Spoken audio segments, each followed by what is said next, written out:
하나님 아버지 감사합니다.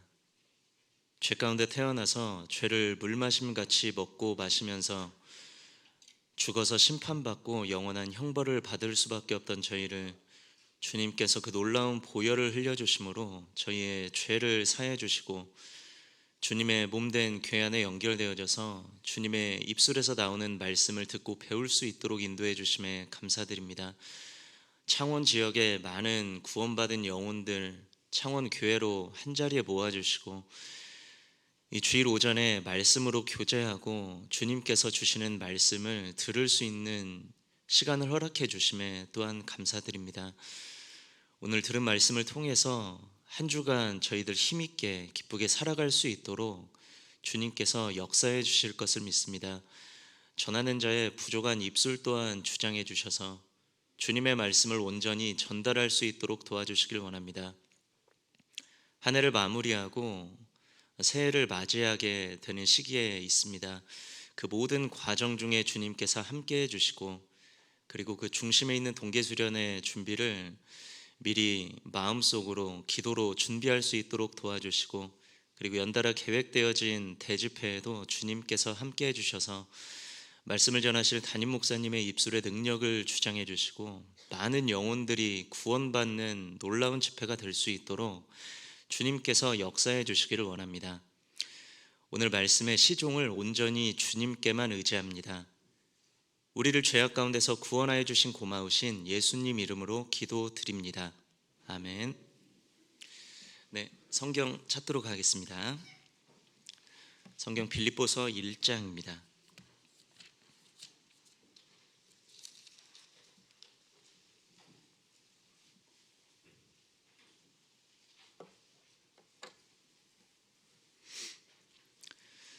빌립보서 1장 1절부터 2절까지 말씀입니다.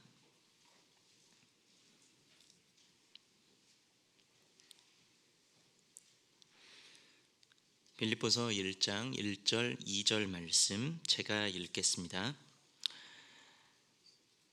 그리스도 예수의 종 바울과 디모데는 그리스도 예수 안에서 빌립보에 사는 모든 성도와 또는 감독들과 집사들에게 편지하노니 하나님 우리 아버지와 주 예수 그리스도에게로서 은혜와 평강이 너희에게 있을지어다.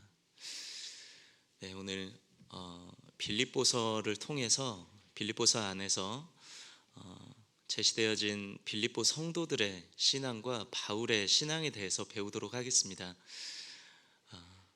봉사회장님께서 설교 제목이 무엇이냐, 설교 본문이 무엇이냐 여쭤보셔서 문자를 드렸는데요. 설교 제목을 무엇이라고 보내드렸냐면 바울 사도의 생애를 통한 교훈이라고 보내드렸습니다. 그런데 보내드리고 제가 설교 준비를 하다 보니까 제가 감히 할 설교가 아닌 것 같아요. 너무 방대하고 그래서 그 모든 걸 다 말씀드릴 수는 없고 바울이 2차 전도 여행 때 겪었던 여러 가지 일들 중심으로 그 일들을 말씀을 드리면서 하나님께서 주시는 바울 사도의 인생을 통해서 하나님께서 주시는 교훈을 받아보도록 하겠습니다. 특별히 빌립보서 중심으로 보려고 하는데요. 빌립보서는 읽어보면 주제를 찾는 게 어렵진 않은 것 같습니다. 제가 학교 다닐 때 영어 시험을 보면 어렵잖아요. 그런데 어떤 문제는 좋아했냐면 윗글의 주제를 찾아라 이런 문제는 좋아했습니다. 왜냐하면 뭘 잘 몰라도요 계속 읽다 보면 반복되는 단어가 나옵니다. 그 단어가 주제입니다. 그 단어 선택지에서 고르면 답이에요. 그래서 영어 실력이 좀 부족해도 그 문제는 풀 수 있었던 것 같습니다. 이 빌립보서를 쭉 읽다 보면 가장 중심되는 단어는 무엇이냐면 기쁘다라는 단어가 반복이 됩니다.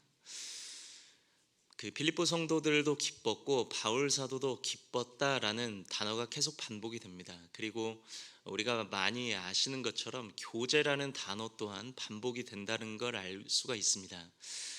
빌립보서는 바울이라는 사람의 바울 사도의 기쁨과 빌립보 성도들의 기쁨이라는 두 큰 축으로 이루어져 있는데 이 배경을 전체적으로 보면서 다시 본문으로 돌아오도록 하겠습니다. 빌립보서의 배경을 잠깐 보겠습니다. 잡아두시고요. 사도행전 15장을 보도록 하겠습니다. 사도행전 15장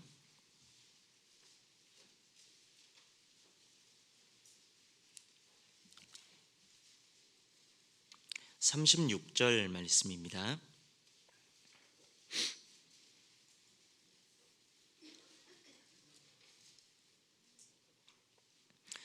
사도행전 15장 36절 말씀 제가 읽겠습니다.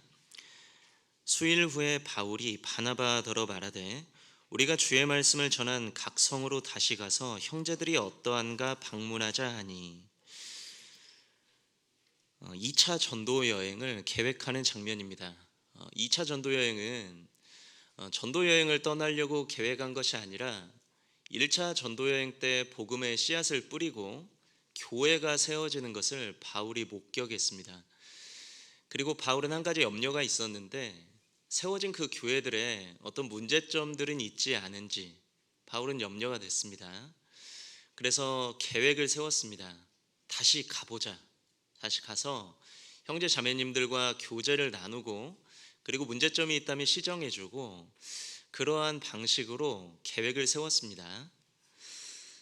그래서 사도행전 15장 36절부터 41절까지가 2차 전도여행을 계획하고 실행을 하는 가운데서 40절에 바울은 신라와 함께 가게 되어졌고 41절에 보면 1차 전도여행 때 다녔던 곳을 다녀가며 다시 한번 형제 자매님들을 굳게 하는 일을 했습니다.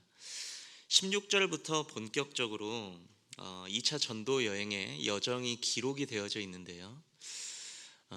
16장 1절입니다.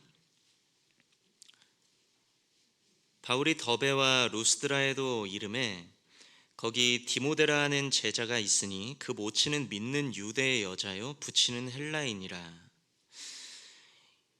바울이 더베와 루스드라 더베성에 이르렀는데 이곳은 1차 전도여행 때 바울이 돌에 맞아서 죽음을 경험한 장소이기도 합니다. 가장 큰 희생을 치렀던 이곳에서 누가 구원을 받아서 신앙생활을 하고 있었냐면 디모데라는 청년이 신앙생활을 하고 있었습니다. 2절입니다. 디모데는 루스드라와 이고니온에 있는 형제들에게 칭찬을 받는 자니 3절 바울이 그를 데리고 떠나고자 할세. 디모데는 칭찬받는 형제였습니다. 바울은 디모데를 봤습니다. 그리고 바울이 디모데가 마음에 들었던 것 같습니다. 그래서 디모데에게 제안을 한 것 같아요. 나하고 같이 전도하러 갈 생각이 있느냐. 지금으로 말하자면 교회 안에 있는 형제님들 중에 교회에서 전도자로 부를 때가 있잖아요. 전도인을 해 주시겠습니까? 이렇게 요청이 들어올 때가 있는데 동일한 장면이라고 생각합니다. 제가 21살에 구원을 받았는데요. 구원을 받고 교회에 와 보니까 저는 장로교회에서 모태신앙으로 자랐거든요. 근데 21살에 구원받고 교회에 왔는데 전도인이라는 단어를 그때 처음 들었어요. 그리고 전도자들이 앞에서 설교를 하는 모습을 봤는데 어린 마음에 동경하는 마음이 생겼습니다. 참 멋져 보였습니다. 어린 마음에. 근데 시간이 지나서 제가 직장을 잡고 결혼하고 자녀를 기르면서 어떤 생각이 들었냐면 정말 저 일이 보통 일이 아니겠구나라는 생각이 들었습니다. 디모데도 마찬가지였을 거라고 생각합니다. 디모데는 청년이었죠. 자기 나름의 꿈이 있었을 겁니다. 바울이라는 사람 따라가면요. 바울의 뇌구조를 만약에 그림으로 그린다면 이 사람 뇌구조에는 아마 복음밖에는 없을 거예요. 결혼도 안 했잖아요. 디모데가 염려됐을 수도 있죠. 저 사람 따라갔다가는 나도 결혼 못할 수도 있을 것 같은데 이런 생각을 했을 수도 있습니다. 그런데 자신의 모든 터전 그리고 청년의 어떤 계획 그 모든 것을 뒤로하고 디모데는 바울을 따라 나섰습니다. 이렇게 자신의 모든 것을 꺾고 복음을 위해서 자신의 인생을 헌신할 수 있는 이유는 단 한 가지 이유밖에는 없습니다. 복음입니다. 복음이 아니면 자신의 육신의 정욕을 꺾을 수는 없어요. 우리는 죄인으로 죄 가운데 태어나서 죄를 지을 수밖에 없는 기질을 갖고 있는데 다 각기 제 길로 가는 기질을 갖고 있잖아요. 그런데 어떻게 한 마음이 되어서 복음을 위해서 자신의 어떤 생각과 기질을 꺾을 수가 있느냐, 자신의 계획을 포기할 수 있느냐? 복음입니다. 디모데는 실제로 구원을 받은 사람이고 복음이 얼마나 자신의 삶에 엄청난 영향력을 미치고 있는지 체험적으로 알고 있는 사람이고 복음을 전하는 것이 얼마나 가치 있는 일인지 알았기 때문에 이러한 결정을 내린 겁니다. 이때부터 디모데는 바울과 함께 동행하면서 2차 전도여행길부터 바울이 순교당하는 그 순간까지 바울과 함께하는 사람이 됐습니다. 그래서 바울 옆에는 실라 그리고 디모데 이 두 사람이 함께 2차 전도여행길에 본격적으로 여정을 시작하게 됐습니다. 전도여행을 시작하고 나서 말씀을 전하는데요. 바울이라는 사람은 복음을 전하는 패턴이 정해져 있습니다. 바울은 무작위로 복음 전하는 사람이 아니거든요. 바울은 어느 장소로 가면 복음을 전할 때에 회당에서 복음을 전합니다. 왜 그랬냐면 그 유대인들은 안식일에 유대인 남자 10명 이상이 모이면 회당에서 성경을 배웠기 때문에 그 회당의 안식일에 가면 유대인들이 모여 있을 것이고 그곳에서 자기 동족들에게 먼저 복음을 전했습니다. 사도행전 16장입니다. 사도행전 16장 10절을 읽고 제가 설명을 이어가도록 하겠습니다. 10절 바울이 환상을 본 후에 우리가 곧 마게도냐로 떠나기를 힘쓰니 6절부터 나오는 말씀은 성령이 원래 계획된 대로 가지 못하게 방해했다라는 내용이 나오고요. 그리고 바울에게 한 가지 환상이 밤중에 보였습니다. 마게도니아 지역, 지금의 유럽 지역에서 한 사람이 나타나서 마게도니아로 건너와서 우리를 도와달라라는 말을 했습니다. 바울이 환상을 보고 하나님께서 우리를 마게도니아, 지금의 유럽 지역으로 보내서 복음을 전하라는 하나님의 뜻이구나라고 이 사실을 받아들이고 하나님의 섭리를 받아들이고 바울은 마게도니아로 여정을 바꿔서 그 여행길에 떠나게 됐습니다. 12절입니다. 거기서 빌립보에 이르니 이는 마게도니아 지경 첫 성이요 로마의 식민지라. 이 성에서 수일을 유하다가 유럽 지역에서 첫 번째 만난 성 빌립보 성입니다. 1번 첫 성 1번에서 밑에 보면 첫째 가는 성이요 라고 되어 있습니다. 유럽 지역에서 첫 번째 만난 성이 빌립보 성이고요. 지금의 빌립보서의 수신이 되어지는 사람들이 모여져 있는 빌립보 성이었고 굉장히 큰 성이었던 것 같습니다. 13절에 안식일에 아까 말씀드린 것처럼 바울은 복음을 전할 때 패턴은 안식일에 회당에 찾아가는 겁니다. 그런데 이걸 자세히 읽어보면 회당 찾아갔다는 얘기가 나오지가 않습니다. 왜냐하면 이 빌립보 성에 사람은 많은데 유대인 10명, 유대인 성인 남자 10명이 모여있는 정도의 규모가 아닌 거예요. 이방인들이 훨씬 더 많은 겁니다. 그러면 바울은 회당에서 유대인들이 모일 정도의 어떤 규모가 되지 않으면 복음을 전하지 않았느냐? 아닙니다. 회당에서 모일 수 없을 정도의 규모가 되면 유대인들은 어떻게 모였냐면 예전에 이스라엘 사람들이 구약 시대에 우상 숭배를 하나님께 범죄하고 바벨론에 70년 잡혀간 적이 있습니다. 그때 많은 사람이 죽게 되어졌고 살아남은 사람들의 일부가 안식일에 바벨론에 모여 있을 때에 회당에 모일 수 없어서 어떻게 모였냐면 강가에서 모였습니다. 그 배경이 되는 시편이 시편 137편인데요. 시편 137편 1절에 보면 우리가 바벨론 강가에 앉아서 시온을 기억하며 울었도다 라는 것이 그러한 배경입니다. 그러니까 바울은 먼저 회당을 찾아갔을 것이고, 회당이 없는 걸 보고 회당이 없으면 유대인들이 강가에 모여 있을 것을 생각하고 강가로 향한 겁니다. 13절입니다. 안식일에 우리가 기도처가 있는가 하여 문 밖 강가에 나가 거기 앉아서 모인 여자들에게 말하더니, 그러니까 유대인 남자 10명이 모여 있을 수 없기 때문에 여인들이 잔뜩 모여져 있는 강가에 나가서, 지금으로 말하자면 전도 집회를 한 거죠. 바울이 말씀을 전한 겁니다. 그 중에 복음을 듣고 구원받는 사람이 생겼습니다. 14절입니다. 두아디라 성의 자주장사로서 하나님을 공경하는 루디아라는 한 여자가 들었는데, 말씀을 들었죠. 주께서 그 마음을 열어 바울의 말을 청종하게 하신지라. 15절, 저와 그 집이 다 세례를 받고, 이 루디아라는 여인이 구원을 받았습니다. 이 빌립보 지역의 첫 열매입니다. 빌립보 지역에 처음 복음의 씨앗이 떨어진 곳은 어디냐면 루디아와 루디아의 가정입니다. 루디아는 구원받고 즉시로 자신의 가정에 복음을 전했던 것 같습니다. 루디아와 루디아의 가정, 이 가정이 빌립보 교회의 태동입니다. 그런데 이 루디아라는 자매님이 보통 분이 아니세요. 자세히 읽어보면 이분의 기질이 보통 자매님이 아니십니다. 제가 15절 읽겠습니다. 저와 그 집이 다 세례를 받고 우리에게 청하여 가로되, 만일 나를 주 믿는 자로 알거든 내 집에 들어와 유하라 하고 강권하여 있게 하니라. 루디아 자매님이 바울한테 얘기한 겁니다. 바울 사도에게.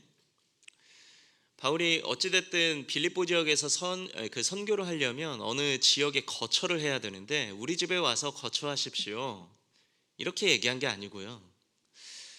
만약에 우리 집에 와서 숙식을 제공받지 않으면 나를 구원 안 받은 사람으로 여기는 줄 알겠습니다 라는 약간 반협박조의 말을 한 겁니다. 바울이 당황했겠죠. 바울도 굉장히 담대한 사람인데 보통 사람이 아닌 사람을 또 만난 거예요. 이런 말을 들었다고 해서 남의 집에 그냥 들어갈 수는 없잖아요. 바울이 쭈뼛쭈뼛한 모양입니다. 결국에 어떻게 했냐? 강권해서 있게 했습니다. 들어앉혔어요. 그래서 바울과 실라와 디모데는 이 루디아의 가정에서 숙식을 제공받으면서 복음을 전했습니다. 이 빌립보 지역에서 복음을 전하는데 한 가지 방해가 생겼습니다. 그 방해는 무엇이냐면, 귀신 들린 여종이 바울을 따라다녔거든요. 말은 올바른 말이었습니다. 이 사람은 이곳에 복음을 전하러 왔다 소리쳤거든요. 그런데 생각해보면 보통 방해가 아니에요. 제가 어떤 분을 예를 들어서 상담한다고 앞에 앉혀놓고 앞에서 이렇게 말씀을 전하고 있는데, 옆에 귀신 들린 분이 저한테 와서 옆에서 이분 지금 상담하고 있다 이렇게 소리치면 상담 못 하잖아요. 그러니까 바울이 괴로움을 참다가 예수님의 이름으로 명하노니 귀신아 나가라니까 또 나갔습니다. 그런데 이 귀신 들린 여종을 통해서 점을 치던 주인이 갑자기 자신의 생업에 문제가 생기니까, 금전적 손해가 생기니까 바울을 소송 걸어버렸습니다. 그래서 바울이 졸지에 감옥에 갇히게 됐어요.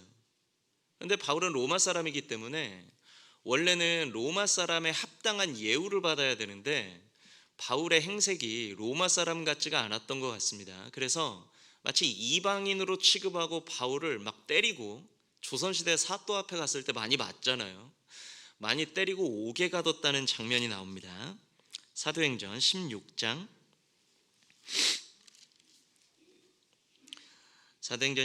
23절입니다.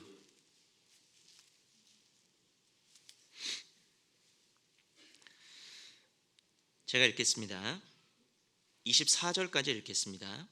많이 친 후에 옥에 가두고 간수에게 분부하여 든든히 지키라 하니, 그가 이러한 영을 받아 저희를 깊은 옥에 가두고 그 발을 착고에 든든히 채웠더니, 깊은 옥, 던전, 지하 감옥에 가두고 착고는 쇠사슬이 아닙니다. 보통 바울이 감옥에 들어가서 쇠사슬에 채워졌다, 그것은 바울이 로마에 투옥되어졌을 때 얘기고요. 이 빌립보 지역에서 말하는 착고는 쇠사슬이 아닙니다. 제가 이렇게 성경 사전을 찾아보니까 이때 당시 마케도니아 지역의 감옥에서 있었던 착고라는 개념이 어떤 것이냐면 설명을 하자면 이렇습니다. 가장 유사한 것은 우리 패션 오브 크라이스트 영화 보면 그 예수님 십자가에 못 박는 장면에서 예수님 손을 최대한 잡아당기잖아요. 그 십자가 못 박는 구멍이 안 맞는다는 이유로. 비슷하다고 생각하시면 돼요. 발에 착고가 채워지면 발을 최대한 잡아당겨서 꽁꽁 묶어 놓습니다. 팔에 착고가 채워지면 팔을 최대한 잡아당겨서 꽁꽁 묶어 놔요. 그러니까 착고라는 건 채워지면 못 움직입니다. 바울은 지금 발에 착고가 채워졌죠. 그러니까 바울은 움직일 수가 없는 상황입니다. 참 원통할 일이죠. 바울은 원망이 될 우리 입장이라면 굉장히 원망되는 상황이잖아요. 복음을 전하러 왔는데 갑자기 감옥에 들어왔고, 그것도 보통 감옥이 아니라 지하 감옥에 들어갔고, 그리고 발은 착고에 채워져서 꼼짝할 수 없는 상황이 됐습니다. 그런데 바울은 놀라운 사람이죠. 25절에 보면 그 안에서 찬미했습니다. 찬양했습니다. 그리고 하나님께서 지진을 일으켜 주셨죠. 옥문이 열렸습니다. 그리고 죄수들이 다 도망갔다고 생각하고 그 간수가 죽으려고 하니까 바울이 막는 장면이 나옵니다.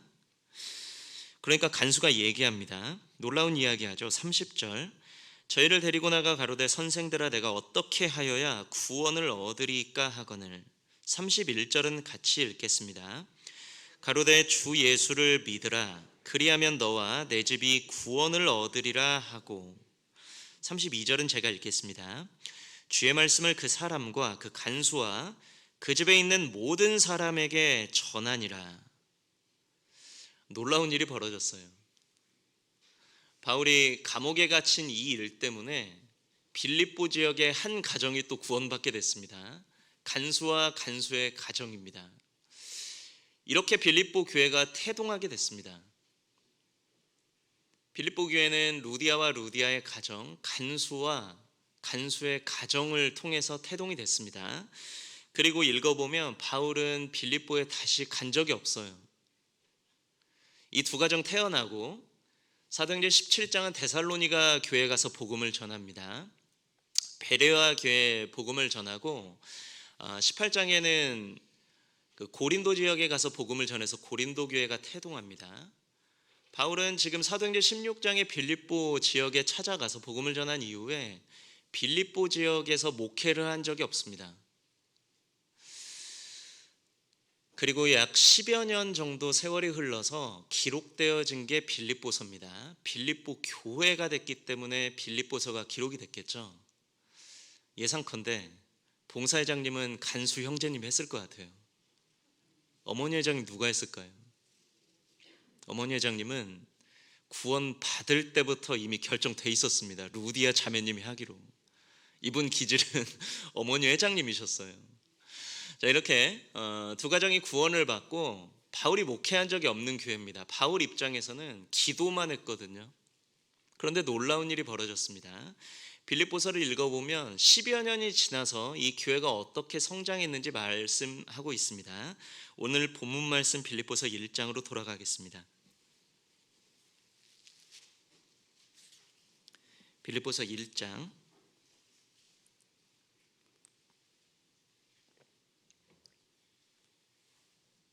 1절입니다.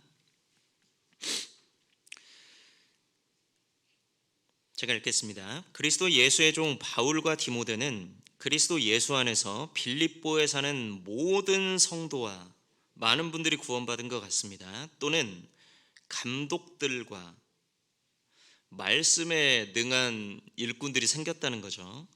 집사들에게 편지하노니. 두 가정이 구원을 받고 바울이 목회한 적이 없는데 10여 년이 지나서 이 교회가 어떻게 됐느냐? 대형 교회가 됐다는 겁니다. 그렇기 때문에 바울은 빌립보 교회를 생각할 때마다 너무 감사했습니다. 3절입니다. 내가 너희를 생각할 때마다 나의 하나님께 감사하며 간구할 때마다 너희 무리를 위하여 기쁨으로 항상 간구함은. 왜 감사하고 기쁨으로 간구했냐? 할 수 있는 게 기도밖에 없었거든요. 목회한 적이 없어요. 5절, 첫날부터 이제까지 복음에서 너희가 교제함을 인함이라. 바울은 너무 감사했습니다. 두 가정 태어나서 교회가 시작이 되어졌는데 빌립보 지역을 통해서 들려지는 모든 소식은 그 가정, 두 가정을 통해서 엄청나게 많은 영혼들이 구원받는다는 소식을 계속 듣게 됐습니다. 바울은 간구했고 자신의 기도를 하나님께서 들어주셨다라는 기쁨, 빌립보 교회가 정말 복음으로 정말 똘똘 뭉쳐 있다라는 기쁨을 바울은 소유하게 됐습니다. 빌립보 교회도 기뻤겠죠. 우리가 누가 구원받으면 기쁩니다. 이거는 구원받은 사람은 본능이에요. 우리가 그리스도의 마음을 가졌습니다. 믿음의 결국 곧 영혼의 구원을 받은 사람은 믿고 말할 수 없는 영광스러운 즐거움으로 기뻐하는 기쁨이 있는데, 뿐만 아니라 우리가 성령을 소유했기 때문에 우리가 그리스도의 마음을 가졌느니라. 고린도전서 2장 말씀처럼 예수님의 마음을 가졌습니다. 그래서 의인 99명을 인한 것보다 기뻐하시지만 한 명의 죄인이 회개할 때 훨씬 더 기뻐하는 그 하나님의 마음을 우리가 소유하게 됐어요. 그래서 누구 한 분 구원받으면 우리는 엄청나게 기뻐합니다. 우리가 누가 구원받을 때 영수증 처리하지 않죠. 어떤 분이 구원받아서 형제님 또는 자매님이 됐습니다. 우리가 찾아가서 영수증 처리하지 않습니다.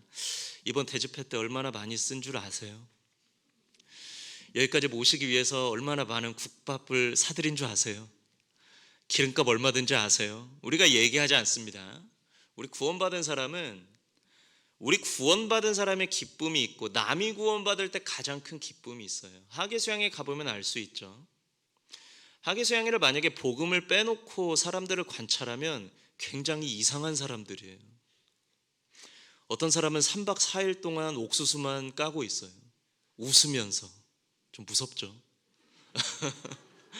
어떤 사람은 3박 4일 동안 손에 오물을 묻혀가면서 분리수거를 하고 있습니다. 돈 받는 것도 아니에요. 오히려 돈 내고 왔어요. 웃으면서 하고 있어요. 어떤 사람들은 주차 봉사를 하고 있습니다. 한 번은 제가 지역교회에서 청년회장을 하고 있을 때 그 한 청년이 저하고 같이 주차 봉사를 하다가 저한테 조용히 얘기하더라고요. 청년회장님, 어지러워요. 그러니까 그 지경이 될 때까지 우리가 충성되게 주차 봉사를 하는데 차 들어오면 또 인사하면서 웃고 있어요. 복음을 빼놓으면요 정말 이상한 광경입니다. 왜 그렇게 할 수 있느냐? 복음이에요. 왜 빌립보 교회는 정말 기뻤냐? 복음입니다. 우리가 하고 있는 그 봉사 때문에 한 영혼이 구원받는다라는 어떤 확신과 믿음이 있기 때문에 우리가 그 기쁨으로 봉사를 담당하고 있는 겁니다. 빌립보 교회는 이 기쁨이 있었어요. 빌립보 교회는 이러한 기쁨으로 다른 어떤 교회가 하지 못했던, 심지어는 바울이 오랫동안 목회했던 교회들도 하지 못했던 일들을 바울에게 했는데, 그것은 무엇이냐면 바울이 복음을 전하러 가는 곳마다 물질적인 후원을 뒤에서 해줬습니다. 빌립보서 4장입니다.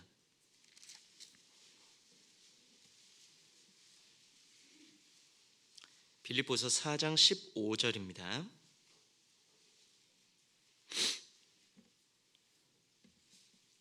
제가 몇 구절 읽도록 하겠습니다. 먼저 15절을 읽겠습니다. 빌립보 사람들아 너희도 알거니와 복음의 시초에 내가 마게도니아를 떠날 때에, 유럽 지역 떠날 때에 주고받는 내일에 참여한 교회가 너희 외에 아무도 없었느니라. 16절, 데살로니가에 있을 때에도 너희가 한 번 두 번 나의 쓸 것을 보내었도다. 그러니까 데살로니가 지역에서 복음을 전할 때 누가 물질적으로 뒤에서 후원해 줬냐? 이 빌립보 교회가 후원을 해준 겁니다. 18절입니다. 내게는 모든 것이 있고 또 풍부한지라 에바브로디도 편에 너희에 준 것을 받음으로 내가 풍족하니 이는 받으실 만한 향기로운 제물이요 하나님을 기쁘시게 한 것이라. 바울이 복음을 전하다가 재판 과정에 넘겨졌고 그 재판 과정 중에 바울은 황제에게 호소했고 그래서 로마에 잡혀왔습니다. 2년 동안 셋집에 유하면서 자신이 그 비용을 내야 되거든요. 그 비용을 누가 충당해주고 바울이 갇혀 있으면서 있는 동안 누가 도와줬느냐? 에바브로디도 편에 헌금을 잔뜩 해서 바울에게 전달을 해준 거예요. 그래서 바울이 지금 얘기한 겁니다. 향기로운 제물이다. 하나님께서 기쁘게 받으실 것이다.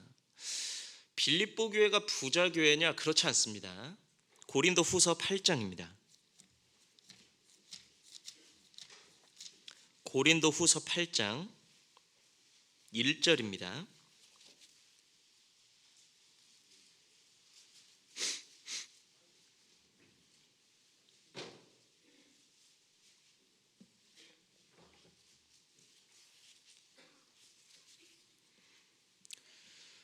고린도후서 8장 1절 말씀 2절까지 제가 읽겠습니다. 형제들아, 하나님께서 마게도냐 교회들에게 주신 은혜를 우리가 너희에게 알게 하노니, 마게도냐 교회, 유럽 교회는 빌립보, 데살로니가, 베레아 교회가 이 유럽 교회입니다. 이 교회들은 하나님께서 은혜를 받았다, 주신 은혜를 받았다고 했습니다. 어떤 은혜를 받았냐면 2절입니다. 환난의 많은 시련 가운데서 저희 넘치는 기쁨과 극한 가난이 저희로 풍성한 연보를 넘치도록 하게 하였느니라. 어떤 은혜를 받았냐면 이 유럽 지역 교회들은 굉장한 고난을 받았거든요. 환난을 받았어요. 유대인들이 쫓아다니면서 핍박했습니다. 환난의 많은 시련 가운데서, 그런데 문제는 하나님께서 어떤 은혜를 주셨냐면 기쁨을 주신 거예요. 넘치는 기쁨. 계속 핍박을 당하는데 교회 안에서 많은 영혼이 태어납니다. 한 달에 한 명씩 조모임에, 한 달에 한 명씩 구역 모임에 새로운 식구들 얼굴이 보인다. 기쁠까요? 안 기쁠까요? 기쁘죠. 그런 기쁨이 있었던 겁니다. 극한 가난이라 그랬죠. 부자가 아니에요. 가난했고 많은 환난 가운데 있었지만 왜 저희로 풍성한 연보를 넘치도록 할 수 있게 됐느냐? 배경은 이렇죠. 예루살렘 교회가 흉년 때문에 가난하게 됐다 그러니까 이방인 교회들이 헌금을 해서 보내줬습니다. 우리 코로나 시기에 그 세계 선교지에 세계 각지의 형제 자매님들 어려워서 우리 그 나라에서 주는 비용들이 있었잖아요. 그걸 일정 부분 보냈던 기억이 있습니다. 유사한 상황인데요. 고린도 교회는 작정헌금을 했지만 그 작정헌금의 해결이 잘 안 됐는데 오히려 가난한 마게도니아 교회들은 작정헌금의 해결이 됐을 뿐만 아니라 훨씬 더 풍성한 연보를 넘치도록 했다는 거예요. 비록 극한 가난이 있었고 환난이 있었지만, 왜냐하면 하나님께서 은혜를 주셨다고 했죠. 그들에게 넘치는 기쁨을 주신 겁니다. 많은 영혼들이 구원받아서 그들에게 물질이 아깝지가 않은 거예요. 자, 이러한 마음을 바탕으로 빌립보 교회가 바울을 뒤에서 후원을 해줬습니다. 바울은 너무나 감사했겠죠. 그래서 빌립보서는 뭔가 빌립보 교회에 문제가 있어서 기록된 성경이 아니에요.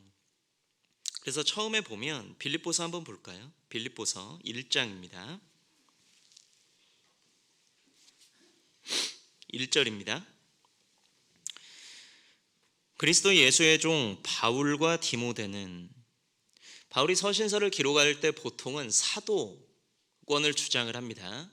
로마서 1장 1절에도 예수 그리스도의 종 바울은 사도로 부르심을 받아 하나님의 복음을 위하여 택정함을 입었다. 여러 성경이 자신의 사도권을 주장했습니다. 왜냐하면 중요한 교리적인 설명을 하거나 교회의 문제점을 시정하기 위해서 바울은 자신의 사도권을 주장하기도 했습니다. 그런데 빌립보서에는 등장하지 않아요.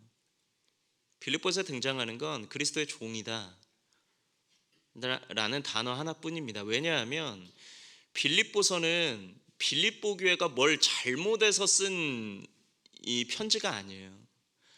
너무나 기쁘게 잘하고 있고, 물론 완벽한 교회가 어디 있겠어요. 유오디아 순두개 자매님이 간장파 소금파 싸우는 일이 있었지만 그것도 과한 열정, 그리스도를 향한 열정 때문에 그런 것이지 어떤 죄 때문에 그런 건 아니거든요. 그렇기 때문에 바울은 이 빌립보 교회에 너무나 감사하는 마음이 있었고, 빌립보 교회 또한 복음 때문에 기뻐하는 마음으로 바울을 뒤에서 후원해 줬습니다. 다른 여타 성경과 다르게 바울은 사도권 주장하지 않았습니다. 빌립보서, 데살로니가 전후서, 빌레몬서가 바울이 자신의 사도권을 주장하지 않았죠. 왜냐하면 문제점을 시정하려고 한 게 아니에요. 잘하고 있다, 격려하고 위로하기 위한 편지였기 때문에 그렇습니다. 그런데 빌립보 교회 성도들의 기쁨은 어느 정도 이해가 되는데, 바울 사도의 기쁨은, 여기 바울 사도가 계속 기쁘다고 해요. 빌립보서 아마 읽어보시면 바울 사도가 계속 기쁘다고 하는데, 이거 자세히 한번 읽어보시면 바울 사도와 같은 상황에 내가 기뻐할 수 있을까? 그런 생각이 듭니다. 빌립보서 1장 20절을 한번 보겠습니다.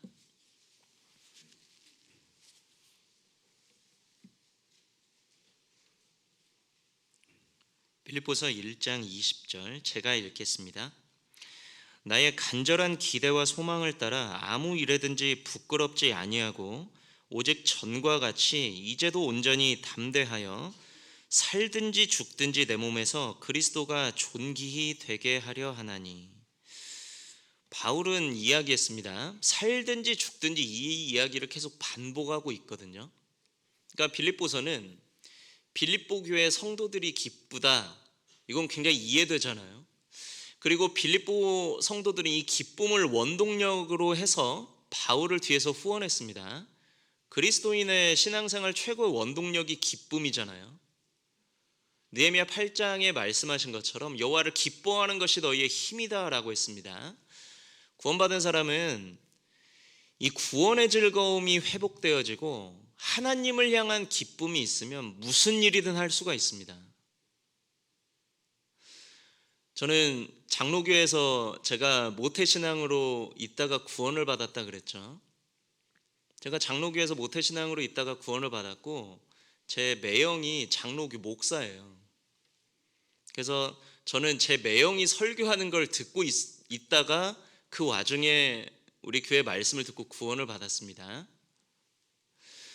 저는 지역에 있을 때 군산교회에서 신앙생활을 했는데, 제가 군산교회에 나오는 게 결코 쉽지 않았습니다. 아침에 이렇게 교회 가려고 머리 말리고 있으면 드라이로 맞기도 했어요. 그리고 매형하고 이러한 이야기를 하는 게 쉽지가 않았어요. 처음에 매형 설교를 듣는데 매형이 구원을 안 받은 걸 알았습니다. 구원 안 받았을 땐 몰랐는데 구원 받으니까요, 이거 뭘 많이 배워서 하는 게 아니라 이상한 거예요. 매형 설교가 왜 저런 얘기를 하지? 그래서 매형 설교 끝나고 찾아갔습니다. 담임 목사님실에. 매형 구원 안 받은 것 같다고. 얼마나 황당했겠어요. 이건 또 무슨 얘기냐. 그러면서 제가 한 달여 정도를 군산교회도 나갔다가, 군산교회에서 이제 뭐 여러 가지 교제가 끝나면 매형교회도 갔다가 약간 양다리 걸치고 있었는데, 청년회장님이 배꼽줄 끊어야 됩니다, 그 말 한마디에 제가 매형하고 저희 집에 선언하고 군산교회로 나가게 됐는데요, 그 과정이 쉽지가 않아요. 그 과정이 굉장히 어려웠습니다. 그런데 그 모든 과정을 제가 지금 생각하면 지금 제 믿음으로는 못 견뎠을 것 같아요. 그런데 왜 그때는 내가 그런 상황을 다 견디고 그렇게 뚫고 나왔을까? 구원받은 기쁨이 있었습니다. 내가 지금 죽어도 천국 간다라는 확신이 생겼어요. 길거리 지나다니는 사람마다 다 전도하고 싶었거든요. 구원받은 사람은 이 기쁨이 회복되면 무슨 일이든 할 수가 있습니다. 거꾸로 얘기하면 내가 무슨 일을 하고는 있는데, 교회에서 여러 가지 일이 있잖아요. 일을 하고는 있는데 주님을 향한 이 기쁨이 상실됐다면 그것은 어찌 보면 주님이 원하는 신앙생활이 아닐 수가 있습니다. 크게 두 가지 이유가 있어요. 첫 번째는 죄 문제입니다. 하나님과 나 사이에 죄가 끼어 들어오면, 구원받은 사람에게 죄가 끼어 들어오면 구원의 즐거움이 상실되죠. 다윗이 경험했습니다. 다윗은 하나님을 사랑하는 사람인데, 다윗이 살인죄와 간음죄를 짓고 경험한 게 무엇이냐면 충격적인 걸 경험한 거예요. 주님의 구원의 즐거움이 상실된 겁니다. 그래서 시편 51편에 기도하죠. 주의 구원의 즐거움을 내게 회복시키시고, 회복이 되어야, 주님의 기쁨이 회복되어야 자원하는 심령을 주사 나를 붙드소서. 자원하는 심령이 나와요. 그리고 더 중요한 건 무엇이냐면 그 다음 절입니다. 시편 51편 찾겠습니다.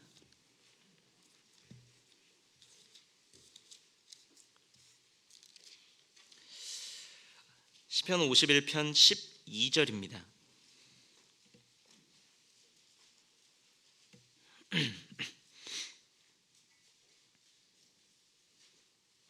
시편 51편 12절, 13절 말씀입니다. 제가 읽겠습니다. 주의 구원의 즐거움을 내게 회복시키시고 자원하는 심령을 주사 나를 붙드소서. 주님의 구원의 즐거움이 회복되어야 자원하는 마음으로, 기쁜 마음으로 신앙생활을 할 수가 있죠. 우리의 모든 원동력입니다. 그리고 더 중요한 건 13절입니다. 같이 읽겠습니다. 그러하면 내가 범죄자에게 주의 도를 가르치리니 죄인들이 주께 돌아오리이다. 주님의 구원의 즐거움이 회복되어야 되는 정말 중요한 이유는 무엇이냐면 그 사람을 통해서 죄인들이 돌아온다는 거예요. 복음은 말로만 전하는 게 아닙니다. 우리의 메시지는 별 관심이 없어요. 그리고 우리가 메시지를 정직하게 전하면 세상 사람들은 이상하게 봅니다. 우리는 메시지만 전하는 게 아니라 인격도 같이 전하는 거예요. 나라는 사람의 인격. 그리고 복음은 말로 전해지고 성경은 글씨로 돼 있는데, 결국에 궁극적으로 한 영혼이 태어나는 것은 성령이 역사해 주셔야 돼요. 주님께서 도와주셔야 됩니다. 누굴 도와주시냐? 깨끗한 그릇을 도와주신다는 겁니다. 그러니까 우리가 하나님 앞에 구원받은 사람이 얼마나 큰 죄를 짓겠어요? 우리가 무슨 살인죄, 간음죄를 짓겠습니까? 우리가 하나님 앞에 불합한 것이 있다면 우리가 버리는 게 필요합니다. 그러면 주님께서 약속해 주신 것처럼 구원의 즐거움을 회복시켜 주실 거예요. 그리고 또 한 가지 우리가 기쁨을 상실하는 또 한 가지 이유는 말씀 때문에 그렇습니다. 말씀을 향한 태도가 올바르지 않으면 기쁨이 상실돼요. 느헤미야 8장입니다.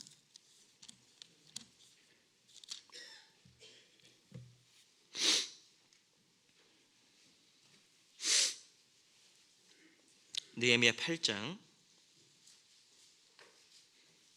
12절입니다. 느헤미야 8장 12절. 느헤미야 8장의 배경은 이렇습니다. 구약성경 738쪽입니다. 느헤미야 8장 12절 말씀, 약간 배경을 잠깐 설명드리고 말씀드리겠습니다. 이스라엘 사람들이 바벨론 70년 형벌을 받고 페르시아가 지배하던 시대에 고레스 왕의 칙령으로 드디어 회복이 됐습니다. 그 와중에 정말 예루살렘으로 다시 돌아가야겠다라는 결심을 가지고 돌아온 사람들이 있었습니다. 다 돌아온 건 아니었거든요. 정말 신앙이 확실한 사람들이 돌아왔는데, 돌아와서 성전을 다시 재건했죠. 스룹바벨 성전입니다. 그리고 느헤미야라는 사람을 통해서 성벽까지 재건을 했습니다. 이스라엘의 모든 겉모습이 회복된 것처럼 보였습니다. 그런데 이스라엘 입장에서는 힘든 게 있었어요. 이건 우리에게도 동일한 경험입니다. 어떤 게 힘드냐면 당장 모든 것이 보답이 오지 않으면 힘듭니다. 지금 창원 교회당이 너무나 아름답게 지어져 있는데 이게 공짜로 지어진 건 아니죠. 이게 어느 날 하늘에서 뚝 떨어진 게 아닙니다. 저도 한 교회에서만 약 20년 가까이 있었다 보니까 약 20년간 저도 큰 작정을 한 2번 정도 했던 것 같아요. 근데 그 안에서 많은 걸 보고 배웠는데, 특별히 이 창원교회에 오래 계셨던 형제 자매님들, 봉사회장님, 봉사회장단 같은 경우는 많은 희생을 치르셨을 거예요.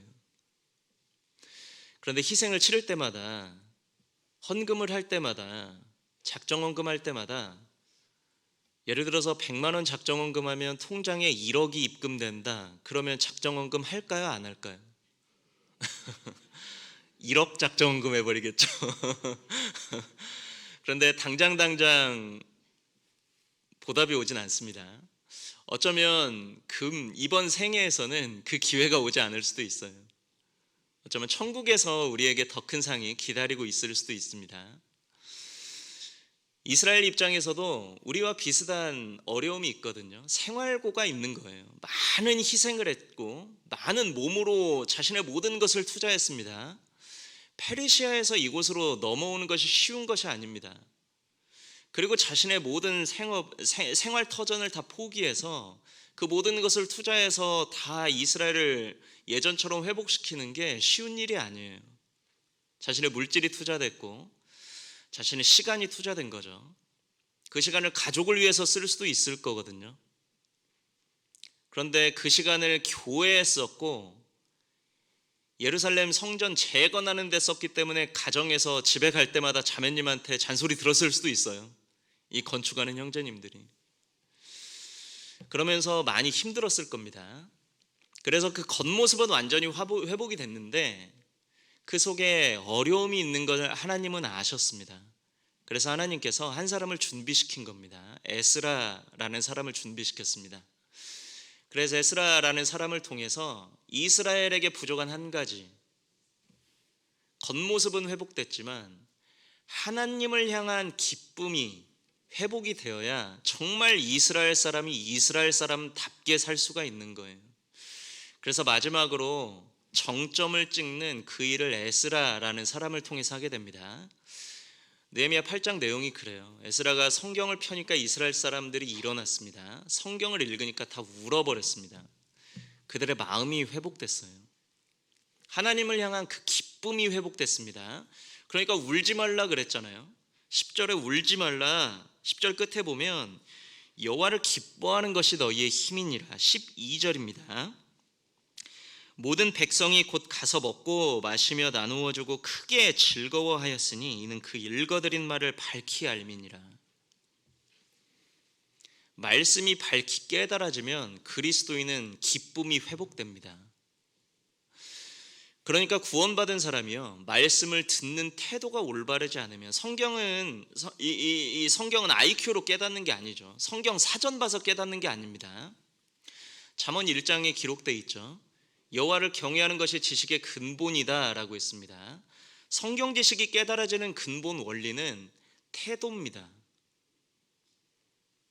말씀이 시작되기 10분 전, 20분 전에 앉아 계신 분들하고 중간에 오시는 분들하고의, 물론 사정이 있어서 중간에 오실 수도 있습니다. 그런데 미리 준비하고 말씀을 듣는 분들이 훨씬 더 많은 걸 깨달을 수가 있어요. 개인적으로 말씀을 읽을 때도 마찬가지죠. 가장 피곤한 시간에 말씀 읽다가 막 성경책에다가 머리를 들이받는 그 시간 말고 정말 집중할 수 있는 시간, 하나님을 경외하기 위해서 내가 확보해둔 시간에 말씀을 읽을 수 있다면 정말 그 사람이 성경을 통해서 기쁨을 회복할 수가 있을 거예요. 그러니까 우리가 갖고 있는 작은 죄가 있다면, 그리고 말씀을 향한 올바르지 않은 태도가 있다면 그것은 한번 돌아봐야 됩니다. 바울 사도의 기쁨을 이야기하다가 여기까지 왔는데요. 다시 돌아가겠습니다. 빌립보서 1장입니다. 바울 사도의 기쁨을 한번 보겠습니다. 빌립보서 1장 20절입니다. 빌립보서 1장 20절 제가 읽겠습니다.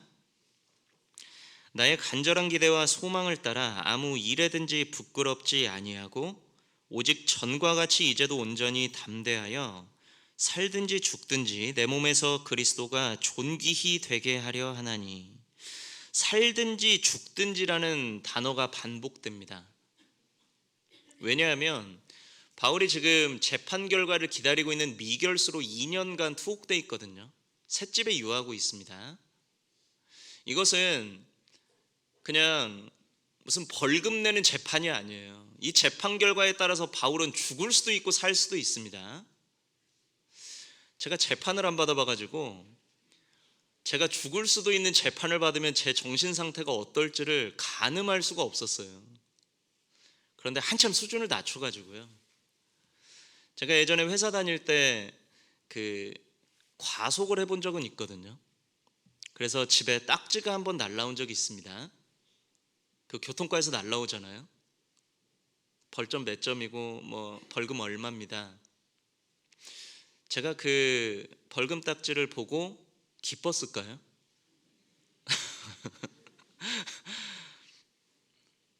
구원받은 사람이 이렇게 악해질 수도 있구나라는 마음 상태를 보게 됐죠. 근데 바울은 참 놀라운 상황이죠. 죽을 수도 있고 살 수도 있는데 계속 기쁘다라는 말을 하고 있습니다. 훨씬 더 힘든 상황일 거 아니에요. 빌립보서 2장에 가보면 바울은 지금 누구랑 같이 있냐면 에바브로디도하고 디모데하고 같이 있습니다. 그런데 에바브로디도하고 디모데를 바울이 빌립보 교회에 파송시킨다는 이야기가 나와요. 그 말은 셋집에 유하고 있는데 비록 셋집에 유해서 미결수 신분이지만 지금은 교제할 수 있는 형제님들이 있어서 그나마 다행인데, 만약에 에바브로디도하고 디모데를 빌립보 교회에 파송해버리면 바울은 혼자 남을 수밖에 없잖아요. 그런데 기쁘다는 거예요. 빌립보서 3장은 점점 더 심화됩니다. 빌립보서 3장에는 바울은 자신의 인생 스펙을 쫙 읊어내립니다. 내가 8일 만에 할례를 받았다. 이스라엘 족속이고 베냐민 지파다. 갈라디아서 성경에는 자기네 학벌도 이야기하고 있죠. 나는 가말리엘 문화에서 최고의 학문을 닦았다. 당대 최고의 학문을 닦은 사람이죠. 당대 최고의 종교적 지위까지 오른 사람입니다. 내가 율법의 의로는 바리새인이어서 흠이 없는 사람이다. 그런데 바울이 충격적인 이야기를 하죠. 그런데 지금까지 내가 쌓아왔던 이 모든 인생 스펙을 배설물로 여기는 전도자의 길을 나는 걷고 있다. 내가 지금 걷고 있는 전도자의 길은 내가 이스라엘 사람이고 베냐민 지파고 내가 가말리엘 문화에서 많은 학문을 닦았고 바리새인으로서 지금까지 누려왔던 그 모든 것들을 다 배설물로 여겨버리는 그러한 길을 걷고 있다. 그런데 기쁘다는 거예요. 빌립보서 4장에서는 이야기합니다. 나는 현재 궁핍하고 나는 현재 배고프다. 그런데 기쁘다는 겁니다. 4장을 한번 찾아볼까요? 빌립보서 4장 12절입니다. 내가 비천에 처할 줄도 알고 풍부에 처할 줄도 알아. 모든 일에 배부르며 배고픔과 풍부와 궁핍에도 일체의 비결을 배웠노라. 나는 비천하고 배고프고 궁핍하다. 그런데 왜 기쁘냐는 거예요. 죽을지 살지 모르는 재판 결과를 기다리고 있고 혼자 남을 수밖에 없고 자신이 지금까지 이루었던 모든 인생 스펙을 복음 전한다고 다 버리고 있고, 그리고 현재는 배고프고 비천하고 정말 낮은 위치에 있는 사람처럼 보입니다. 그런데 왜 기쁘냐는 거예요. 그냥 기쁜 게 아니죠. 10절에 보면 내가 주 안에서 크게 기뻐함은 그냥 기뻐하는 게 아닙니다. 도대체 왜 이러느냐? 복음 때문에 그렇습니다.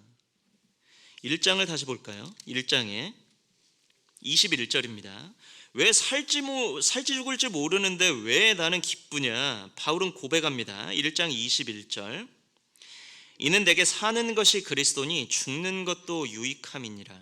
내가 살면 복음 전에서 좋고 내가 죽으면 복음 때문에 나는 천국 가서 좋다. 홀로 남을 수밖에 없는 그 상황에서 바울은 왜 기쁘다고 고백했느냐? 그 두 사람을 파송했을 때 빌립보 교회가 굳게 세워지고 빌립보 교회가 기뻐할 걸 기대하고 기뻐했다는 거예요.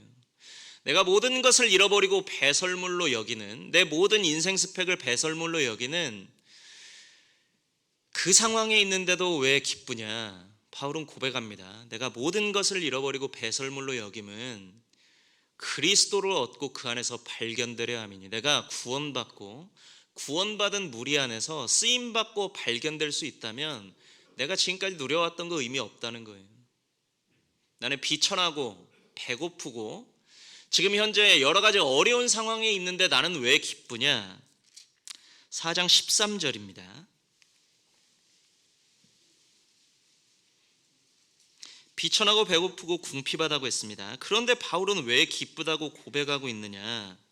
13절입니다. 내게 능력 주시는 자 안에서 내가 모든 것을 할 수 있느니라.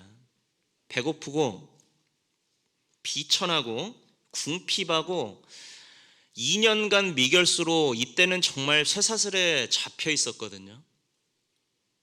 그런데 나를 통해서 하나님께서 복음을 전하고 있다는 거예요.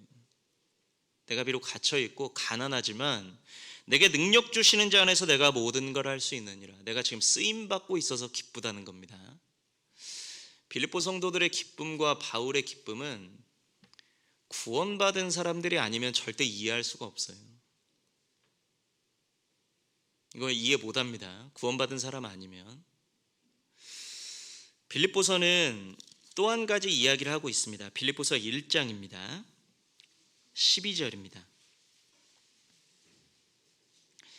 빌립보서 1장 12절부터 나오는 내용을 통해서는 바울이라는 사람의 인격, 왜 바울이라는 사람이 쓰임받을 수밖에 없었느냐, 그걸 한번 배워보려고 하거든요. 바울은 복음 때문에 기뻐했잖아요. 그런데 바울은 여타의 그리스도인들보다 훨씬 더 크게 쓰임을 받았습니다. 도대체 그 비결은 무엇이냐? 1장 12절입니다. 형제들아, 나의 당한 일이 도리어 복음의 진보가 된 줄을 너희가 알기를 원하노라. 형제들아, 나의 당한 일이 무엇이냐면 13절 말씀처럼 이러므로 나의 매임이, 바울은 매여 있었습니다. 바울은 쇠사슬에 매여 있는 상태였습니다. 도리어 복음의 진보가 됐다. 이것은 무슨 내용이냐면 빌립보 성도들은 바울을 걱정했거든요. 바울에게 물질적인 후원은 했지만 한편 염려되는 부분은 있었습니다. 어떤 부분이냐면 바울이 로마에 왔다는 소리는 들었어요. 바울이 로마에 온 건 하나님의 섭리입니다. 바울이라는 사람의 일생은 완벽한 하나님의 섭리와 쌍을 이루고 있어요. 바울이 로마 시대에 태어나서 로마 시대 때 사역했습니다. 바울이 다른 시대 사역했으면 절대 이방인의 사도가 되지 못합니다. 바울이 사역할 때 당시는 그 헬레니즘 문화가 있었잖아요. 알렉산더 대왕 통해서 언어를 통일시켜버리고 문화를 통일시켜버렸죠. 로마 시대입니다. 도로를 닦아놨고 그리고 법을 제정해놨습니다. 아주 정돈된 세계에 바울이라는 사람이 사역을 했습니다. 그리고 바울은 여러 가지 어학 능력이 뛰어난 사람이죠. 그리고 바울은 구원을 받을 때 이 자신이 왜 구원받는지에 대해서 알고 있었어요. 사도행전 9장입니다. 바울이 구원받는, 물론 바울이 구원받아 천국 가는 게 1차적인 이유지만 바울이라는 사람을 통해서 무슨 일을 하나님이 하실 건지 바울은 알고 있었습니다. 사도행전 9장 15절입니다. 사도행전 9장 15절 말씀 제가 읽겠습니다. 주께서 가라사대 가라, 이 사람은 내 이름을 이방인과 임금들과 이스라엘 자손들 앞에 전하기 위하여 택한 나의 그릇이라. 아나니아라는 사람을 바울에게 보내면서 바울은 구원받는데, 바울이 구원받는 이유는 이 사람은 이스라엘 사람들에게 복음을 전해야 되고 임금들에게 복음 전해야 되고 이방인에게 복음 전해야 된다. 그래서 이스라엘 사람들에게 복음 전하려고 20절에 보면 즉시로 각 회당에 나가서 복음 전했죠. 바울은 회당이라는 전략적인 곳을 선택해서 복음을 전한 겁니다. 유대인들을 전도하기 위해서 그런 거예요. 이방인들을 전도하기 위한 가장 최적의 사람이에요. 로마 사람이었고 여러 가지 어학에 능통했습니다. 그리고 임금들에게 복음을 전해야 된다고 했거든요. 그 사도행전 26장 17절에 보면 바울이 이걸 알아요. 바울이 이것을 다메섹에서 직접 들었습니다. 예수님한테. 나는 유대인하고 이방인하고 임금들한테 복음 전해야 되는구나. 그런데 과정은 몰라요. 우리가 어떤 사람인지는 압니다. 우리가 어떤 사람일까요?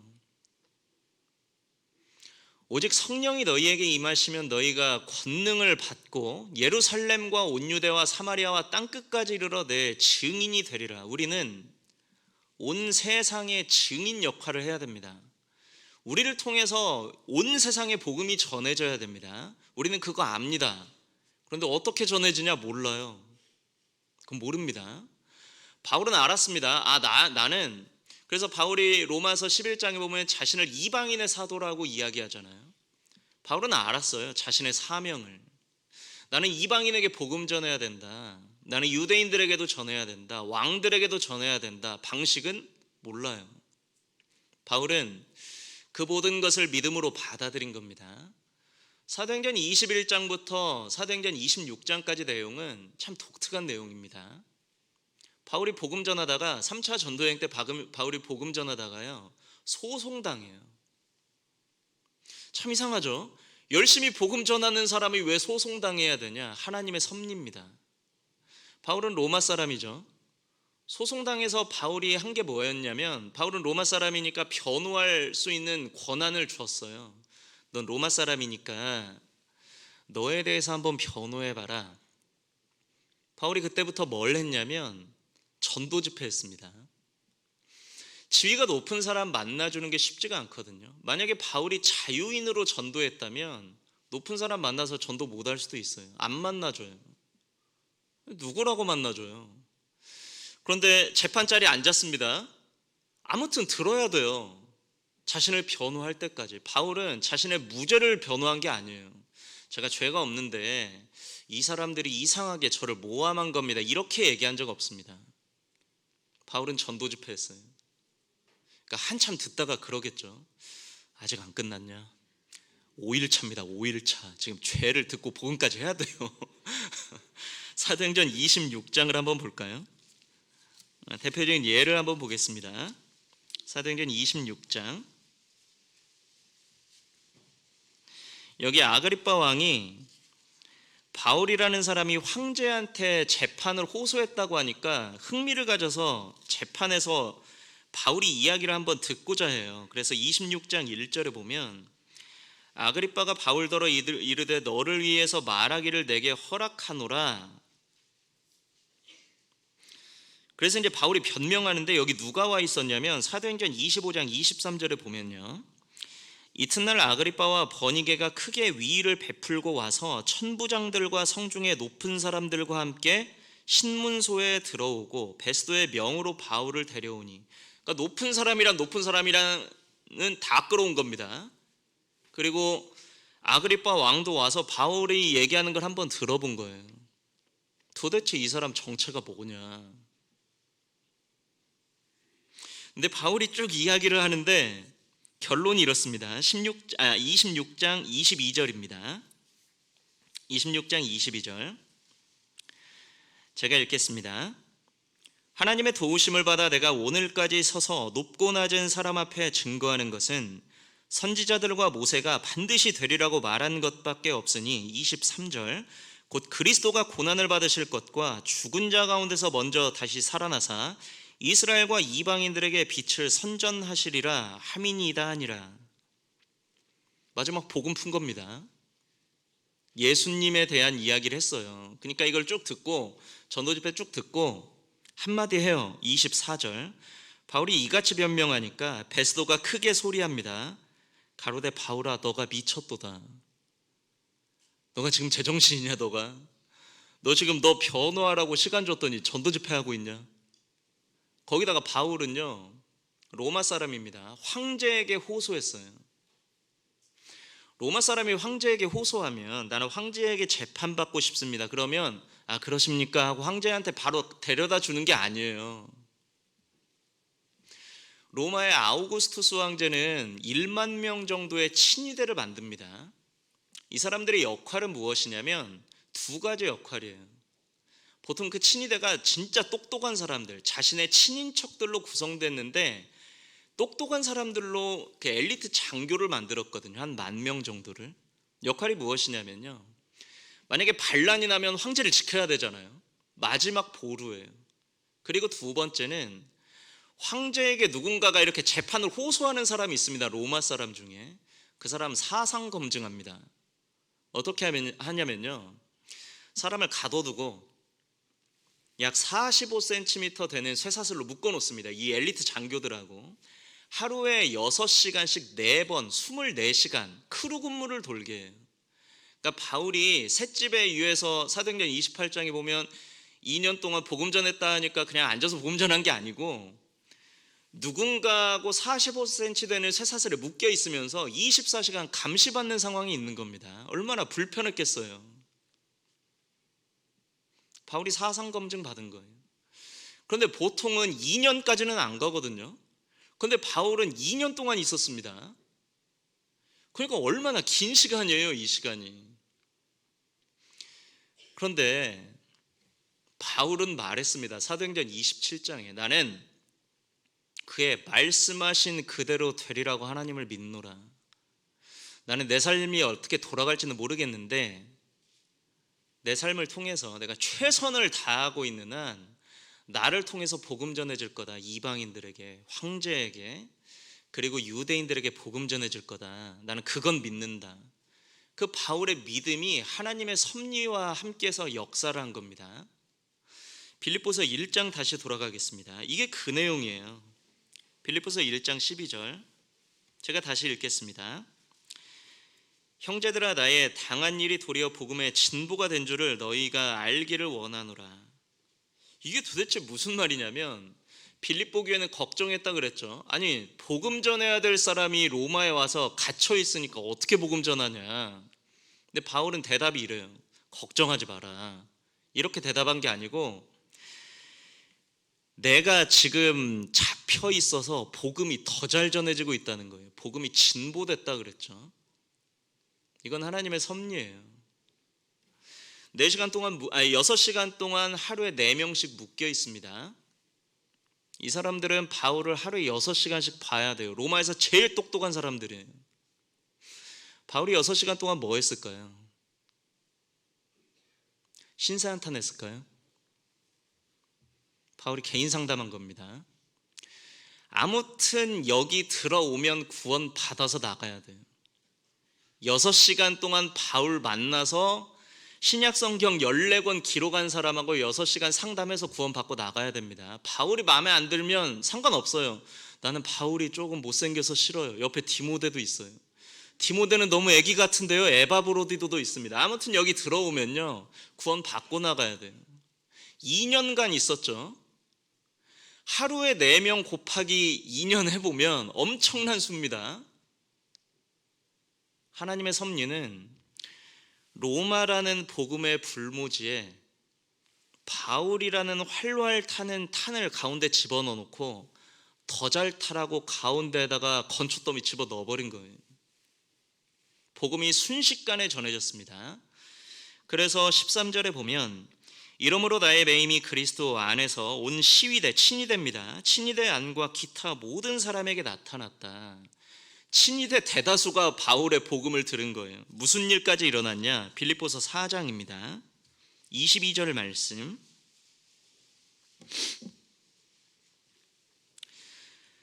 모든 성도들이 너희에게 문안하되 특별히 가이사 집 사람 중 몇이니라. 황제 집 사람 중에 일부도 구원받은 거예요. 그러니까 이 로마 지역을 가장 빨리 구원받게 하는 방법이 뭐냐?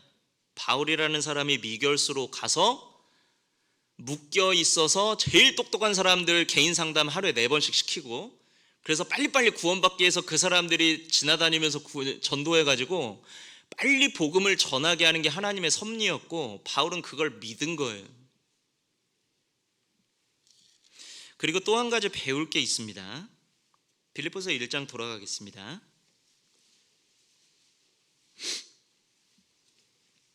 빌립보서 1장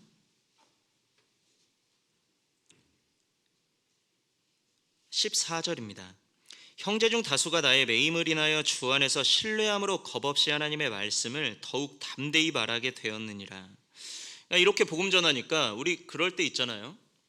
우리가 약간 침체되어 있을 때 갑자기 구역방에서 누가 전도한다고 계속 기도 부탁 올라오면 그래 내가 정신 차려야지 이럴 때가 있잖아요. 아니 세상에 감옥에 갇혀가지고 복음을 전하는데 엄청난 역사가 일어나는 걸 보고 성도들 중에 일부가 감동한 거예요. 야, 저 사람은 감옥에 갇혀서도 복음 전한다. 나도 좀 분발해야겠다. 그런데 어떤 사람들이 있었냐면 15절입니다. 어떤 이들은 투기와 분쟁으로 17절입니다. 저들은 나의 매임에 괴로움을 더하게 할 줄로 생각하여 순전치 못하게 다툼으로 그리스도를 전파하느니라. 투기와 분쟁이 있었고 다툼으로 그리스도를 전파한다는 말은 무슨 말이냐면 이 로마 지역은 자생한 데거든요. 로마는 바울이 방문한 곳이 아닙니다. 그래서 로마서 1장에 보면 바울이 여러 번 가고자 했는데 지금까지 길이 막혔다고 그랬거든요. 그러니까 오순절에 복음이 전해졌든 어떠한 경로로 전해졌든 복음이 전해져서 자생했는데 그래서 그곳에서 많은 형제님들이 상담을 해서 구원을 받았겠죠. 그런데 어느 날 대사도가 로마에 왔어요. 엊그제까지 나한테 상담 받으러 왔던 사람들이 저쪽으로 가는 겁니다. 그러면 좀 질투날 거 아니에요. 그래서 바울을 폄훼하는 말들이 생긴 겁니다. 저 사람 잘 생각해봐라. 예루살렘에서 미결수로 2년, 로마에 와서도 미결수로 2년, 죄가 없으면 왜 4년간 미결수로 있냐. 저 사람 뭔가 문제가 있는 것 같고 우리는 우리끼리 지금까지 잘했으니까 우리가 복음을 열심히 전하면 될 것 아니냐라고 바울을 폄훼하는 말을 했고 그 폄훼하는 말의 정당성을 입증해야 되기 때문에 정말 다툼으로 그리스도를 전파한 거예요. 그러니까 두 가지 일이 일어난 거죠. 바울을 보고 바울에게 감동받아서 복음 전하는 사람이 있고 바울을 욕했는데 바울을 욕하고 그 정당성 입증하려고 또 복음을 전하는 사람이 있었다는 겁니다. 그런데 이 반응이 놀라워요. 그러니까 구원받은 사람의 인격의 최고봉이 무엇이냐? 저 개인적으로는 구원받은 사람이 어느 정도가 되면 인격이 정말 완성되어 있다라고 볼 수 있다라고 생각하냐면요. 구원받은 사람은 이방인들이 욕하는 거 참을 수 있습니다. 이단이라고 손가락질하는 거 참을 수 있어요. 모르니까. 그런데 구원받은 사람이 나한테 이상한 말 하면 참기 되게 힘듭니다. 같이 봉사하는 형제 자매님들이 내가 하지 않은 이야기를 나에게 했을 때 그거 참기 되게 힘들어요. 그런데 지금 읽을 성경 구절이 바울의 인격이에요. 우리가 이걸 배워야 되는데요. 18절입니다. 18절. 그러면 무엇이뇨? 외모로 하나 참으로 하나 무슨 방도로 하든지 전파되는 것은 그리스도니 이로써 내가 기뻐하고 또한 기뻐하리라. 그러면 무엇이뇨? 이 문장을 제가 번역본 한 3개를 읽어드리겠습니다. 이 개역 한글판 성경만 보면 조금 이해도가 떨어지는데요. 공동 번역은 뭐라고 되어 있냐면 그러나 그것이 무슨 상관이 있겠습니까? 새 번역에는 그렇지만 어떻습니까? NIV 영어 성경 보니까 그게 뭐가 중요합니까? 이렇게 써놨어요. 그게 뭐가 중요하냐는 거예요. 나를 지지해서 복음을 전하든지 나를 공격하고 그 공격한 말의 정당성 입증하려고 복음 전하든지 복음만 잘 전해주면 되는 거 아니냐. 나는 기쁘다는 거예요. 이게 바울이라는 사람의 그릇이에요. 우리한테 매여져 있는 사람들 있죠. 우리는 압니다. 우리를 통해서 이 창원 지역에 복음 전한다는 거 알아요. 그런데 나한테 매여져 있는 사람이 있습니다. 마치 쇠사슬에 묶어놓은 것처럼 나한테 묶인 사람들이 있어요. 어떤 사람들은요, 저 사람이 내 주변에 왜 있을까 싶은 사람도 있죠. 그런데 하나님 입장에서는 가장 빠른 시간에 그 사람에게 복음이 전해지게 하기 위해서 나를 묶어놓은 겁니다. 로마에 가장 빠르게 복음 전해지는 방법은 바울하고 묶어놓는 거예요. 저랑 나이가 동일한데 전도인이 일찍 되신 목사님이 한 분 계세요. 지금은 런던에 선교사로 가 계신데, 제가 군산교에 있을 때 저희 군산교회 담임 목사님 아들이었습니다. 이분이 전도인이 되고 영국행 그 단기 선교를 잠깐 떠났습니다. 가는 길에 11시간 걸린대요. 가는 길에 옆에 보니까 어떤 흑인이 우리 교회에서 보는 뉴킹 제임스 버전 영어 성경을 보고 있더랍니다. 그래서 몇 마디 해보니까 구원을 안 받은 것 같더래요. 잘 됐다. 11시간 묶어놨죠. 근데 문제는 언어 능력에 말을 못 하겠어요. 내 옆에 보니까 한국 사람이 있어서 물어봤대요. 영어 좀 하세요? 나 영어 잘해요. 잘 됐다고. 통역 좀 해주라고. 그래서 2시간 동안 일을 차했습니다. 2시간 동안 하나님 살아계시고 영혼이 있습니다. 막 죽어서 끝이 아닙니다.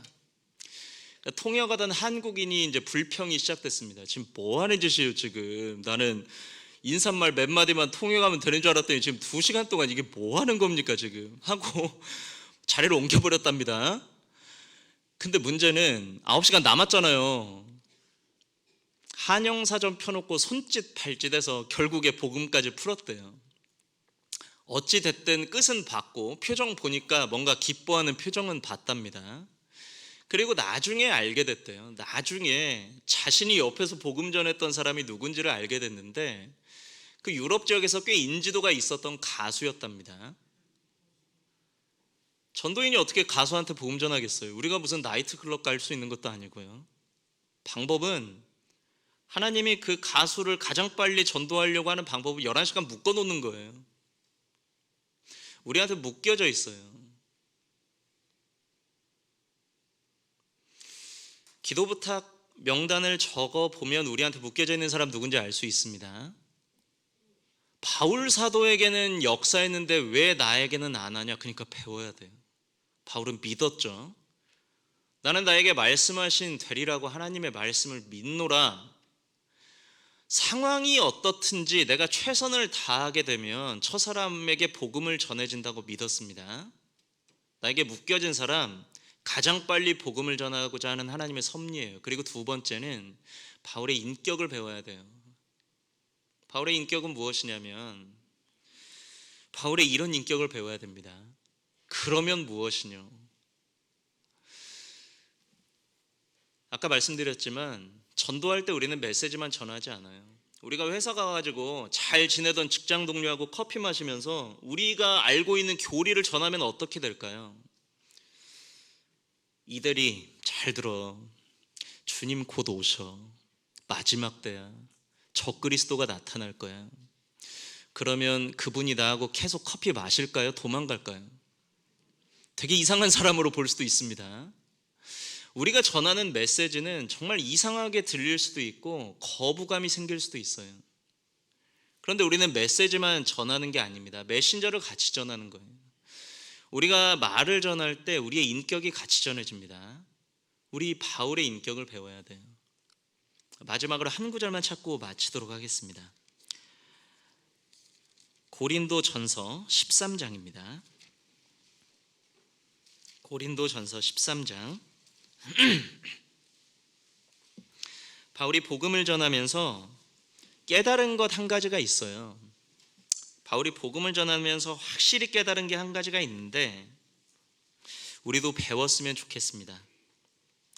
고린도전서 13장 8절입니다. 사랑은 언제까지든지 떨어지지 아니하나 예언도 패하고 방언도 그치고 지식도 패하리라. 바울은 예언, 설교 능력도 있었습니다. 예언이 설교 능력입니다. 방언, 어학 능력도 뛰어났죠. 지식, 바울을 어떻게 이겨요? 그러니까 바울이 전도할 때 초창기의 바울의 모습은 별로냈습니다. 자신의 지식으로 찍어 눌렀어요. 사도행전 17장에서도 에피쿠로스 학파, 스토아 학파 사람들 만나서 지식으로 막 찔러 눌러 내렸거든요. 그런데 많은 사람이 구원받지 못하는 것을 바울은 경험했습니다. 바울은 오랜 신앙의 경험을 통해서 실제로 사람의 영혼이 태어나는 것은 무엇에 달려있는지를 확실히 깨달은 거예요. 그리고 고린도 교회에 편지한 겁니다. 사랑은 언제까지든지 떨어지지 아니한다. 번역이 좀 어렵죠. NIV 성경 번역에 보면 사랑은 결코 실패하지 않는다 이렇게 번역되어 있습니다. 사랑은 실패하지 않아요. 그런데 예언도 실패하고 방언도 실패하고 지식도 실패해요. 설교를 멋들어지게 한다고 해서 사람이 구원받는 것도 아니고, 많이 배운 사람이 설교한다고 해서 구원받는 것도 아닙니다. 바울이 얼마나 기승전결 짜서 설교할 수 있었겠어요. 많이 배운 사람이니까 구원 못 받아요. 결국에 한 사람이 구원받는 건 무엇이냐? 사랑, 모든 것을 믿으며 모든 것을 참아주는, 그 사람이 정말 구원받기를 바라고 그 사람이 구원받을 때까지 참아주고 그 사람이 다시 말씀 들을 수 있도록 희생해 주는 것, 그래서 이 말씀 들을 수 있는 자리로 다시 데려오는 것, 그것은 결코 실패하지 않는다는 겁니다. 11절입니다. 내가 어렸을 때에 말하는 것이 어린아이와 같고 깨닫는 것이 어린아이와 같고 생각하는 것이 어린아이와 같다가 장성한 사람이 되어서는 어린아이의 일을 버렸노라. 바울도 신앙이 어렸을 때가 있었어요. 그때는 지식으로 찍어내렸습니다. 자신의 논리를 펼쳤어요. 그런데 신앙이 성장하고 깨달은 거예요. 중요한 건 지식이 아니라는 걸 깨달은 겁니다. 우리에게 묶여진 사람들에게 가장 빨리 복음이 전해지는 것은 우리의 인격이 전달되고, 정말 중요한 건 우리의 사랑이 그들에게 전달될 때 우리를 통해서 가장 빨리 역사하시는 하나님을 우리도 보게 될 것이다 라는 것을 오늘 말씀을 통해서 잠깐 생각을 해봤습니다. 기도하고 마치도록 하겠습니다.